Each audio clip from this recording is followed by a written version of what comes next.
तुम सबको अभी तक तो पता ही होगा कि फैट लॉस कितना इंपॉर्टेंट रोल प्ले करता है लुक्स मैक्सिंग में, एंड फेस फैट को कम करने से हाईएस्ट रिटर्न ऑन इन्वेस्टमेंट मिलता है हमें। तुमने एक चीज कॉमन नोटिस की होगी, जितने भी ट्रांसफॉर्मेशंस तुमने देखे, चाहे वो इंस्टा पे होगा या फिर यूट्यूब पे होगा, उन ट्रांसफॉर्मेशंस में उन्होंने फैट लॉस किया ही होगा। तुम्हें इससे आइडिया लग ही गया होगा कि फैट लॉस या फिर फेस फैट को निकालना कितना इंपॉर्टेंट है। तुमने कई सारी वीडियोस देखी होंगी जहाँ पे वो लोग बता रहे होंगे कि तुम्हें कैसे फेस फैट को लूज करना है। अगर कोई बोल रहा है कि स्पॉट रिडक्शन पॉसिबल है, वीडियो से एकदम से भाग जाओ छोड़ के, क्योंकि स्पॉट रिडक्शन पॉसिबल नहीं है। मान लो तुम्हें फेस से फैट निकालना है, वो पॉसिबल नहीं है, क्योंकि भाई तुम्हें अगर फेस से फैट निकालना है ना, तुम्हें ओवरऑल बॉडी से फैट को निकालना पड़ेगा। कई वीडियोस में तुमने सुना होगा कि कैलोरीज इनटेक को ट्रैक करो।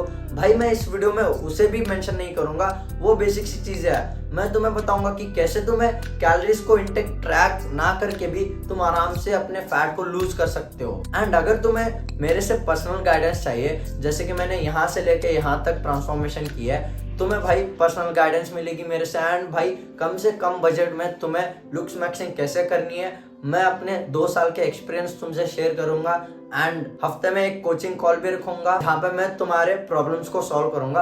अगर तुम इंटरेस्टेड हो तो डिस्क्रिप्शन में या फिर पिन कमेंट में मेरे डिस्कॉर्ड सर्वर का लिंक ज्वाइन कर सकते हो। तुम पहली चीज जो तुम्हें करनी है वो है इंटरमीडिएट फास्टिंग। इंटरमीडिएट फास्टिंग का मतलब हो जाएगा तुम कोई एक मील को स्किप कर देते हो। मैं तुम्हें कोई भी मील स्किप करने के लिए नहीं बोलूंगा, क्योंकि पता है अगर तुम टीनेजर हो तो तुम्हारे ग्रोइंग पीरियड है, तुम्हारे बोन्स, तुम्हारा हाइट, तुम्हारा डिक ग्रो हो रहा होगा। अगर तुम फास्टिंग करोगे तो तुम्हारा ग्रोथ वहीं पे रुक जाएगा, तुम मिनिमाइज कर रहे हो अपनी ग्रोथ को। एंड भाई जो अडल्ट है ना, वो तो जिम जाते ही होंगे, तो उनका प्रोटीन रिक्वायरमेंट पूरा नहीं होगा अगर उन्होंने कोई भी एक स्किप कर दिया मील। तो तुम्हें क्या करना है, जो मैं हमेशा करता था, तुम्हें करना है भाई 7 बजे ही अपना डिनर खत्म कर देना है। मान लो अगर तुमने 7 बजे ही अपना डिनर खत्म कर दिया एंड भाई तुम सो गए 10 बजे या फिर 11 बजे, तो तुम सुबह उठते ही खाना तो नहीं खाओगे, है ना।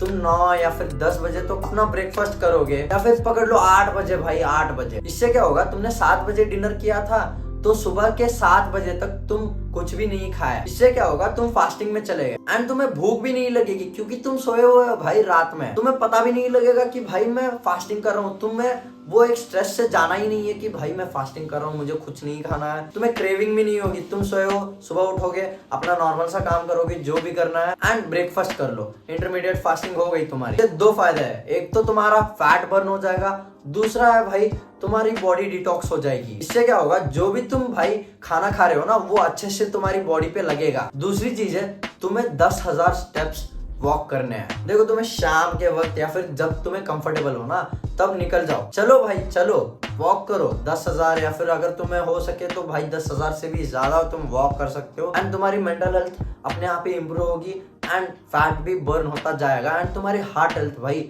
अच्छी होती चली जाएगी। अब जो भी मैंने 2 चीजें बताई है ना, अगर तुम उन्हें करके तीसरी चीज नहीं करोगे ना, तुम्हें कोई फायदा नहीं मिलेगा। वो है avoid sugary and processed foods. Basically तला हुआ एंड भाई जो भी बेकरी में मिलता है ना, उसे अवॉइड करो। हाँ, तुम महीने में एक आधी बार चीट मील के नाम पे खा सकते हो, बट कभी भी ये मत कर देना रोज खा रहे हो। एक तो उनमें न्यूट्रिशन नहीं होता है, अगर न्यूट्रिएंट्स है तो भी भाई तुम्हें न्यूट्रिएंट्स के जगह एंटी न्यूट्रिएंट्स ही ज्यादा मिल जाएंगे एंड तुम्हारी बॉडी फैट को स्टोर करते चली जाएगी। तो तुम्हें इन चीजों को अवॉइड करना है। फोर्थ है, तुम्हें वेट्स को लिफ्ट करना पड़ेगा। देखो भाई, तुम कार्डियो कर सकते हो, उसमें कोई दिक्कत नहीं है। कार्डियो क्या हो जाता है, जब तुम कर रहे हो ना तब फैट बर्न करता है, बट जब तुम घर आ जाते हो ना तब बर्न नहीं होता है फैट। बट वेट्स को जब तुम लिफ्ट करते हो ना तब तो फैट बर्न हो रहा है, बट जब तुम रेस्ट भी ले रहे हो ना, घर आके आराम से ऐसे बैठे हो, तब भी जो मसल रिकवरी हो रही होती है ना, तब तुम्हारी बॉडी फैट को बर्न करके उस मसल रिकवरी प्रोसेस में यूज कर रही होगी फैट को। तो ज्यादा प्रेफरेंस दो वेट लिफ्टिंग को। एंड भाई कुछ बंदे होंगे जो कमेंट कर लेंगे भाई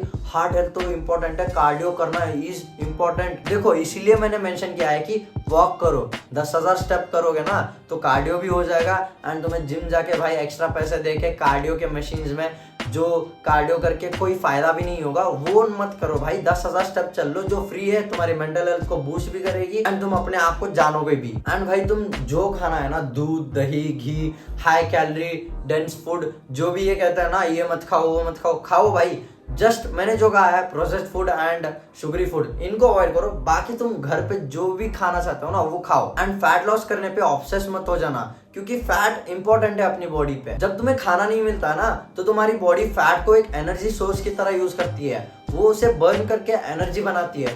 तो भाई fat is important and good fats अगर तुम कंज्यूम करोगे ना तो तुम्हारा टेस्टोस्टेरोन बूस्ट होगा, तुम्हारा हार्मोन प्रोफाइल भी अच्छा रहेगा। तो इस चक्कर में मत पड़ना कि भाई मुझे 8 से 10% बॉडी फैट पे रहना है तो मैं फैट्स कंज्यूम करना बंद कर रहा हूँ, या फिर भाई खाना कम खा रहा हूँ। खाओ भाई, आराम से खाओ, कोई दिक्कत नहीं है, बट 12 से 14% तक अपनी बॉडी फैट परसेंटेज को रखना। एंड फैट लॉस एक ऐसी चीज है जो जेनेटिक्स पे डिपेंड होती है। कुछ बंदों की पहले फेस से फैट चली जाएगी एंड देन स्टमक पे जाएगी, बट कुछ बंदों की होगी पहले स्टमक से जाएगी देन फेस से जाएगी। तो प्रोसेस को ट्रस्ट करना एंड भाई लगे रहना। कभी ये मत सोचना कि भाई मेरी तो फैट ही नहीं जा रही है, मैं सब कर रहा हूँ। भाई लगेगा, टाइम लगेगा, 6 महीने तो मिनिमम लगेंगे। अगर तुम फॉलो करोगे जो मैंने कहा है, जल्दी भी हो सकता है, depends upon your genetics. And जो मैंने कहा है ना, अगर तुम उसे फॉलो करोगे ना, फैट लॉस भी होगा, at the same time muscle build भी होगा, मसल लॉस नहीं होगा तुम्हारा। एंड तुम्हें कोई दिक्कत नहीं होगी कि कैलोरीज ट्रैक करनी है, भाई वो करना है, ये करना है, कुछ भी नहीं। कैलोरी ट्रैकिंग मशीन्स जो तुम्हारी मेंटेनेंस कैलोरीज ट्रैक करती है एंड खाने का कैलोरीज ट्रैक करती है, तुम्हारे दादा परदादा के टाइम पे ठीक है भाई, पर फिर भी वो हेल्दी थे, वो उतने मोटे नहीं थे जितने तुम हो आज। वो एक हेल्दी लाइफस्टाइल को लीड करते थे। तो भाई जो मैंने कहा है ना, हेल्दी लाइफस्टाइल को लीड करने का बेसिकली तरीका है, तो इन्हें फॉलो करो एंड भाई रिटर्न ऑन इन्वेस्टमेंट बहुत ज्यादा है। And that's it for this video. मिलते हैं अगली वीडियो में। Love you, bye.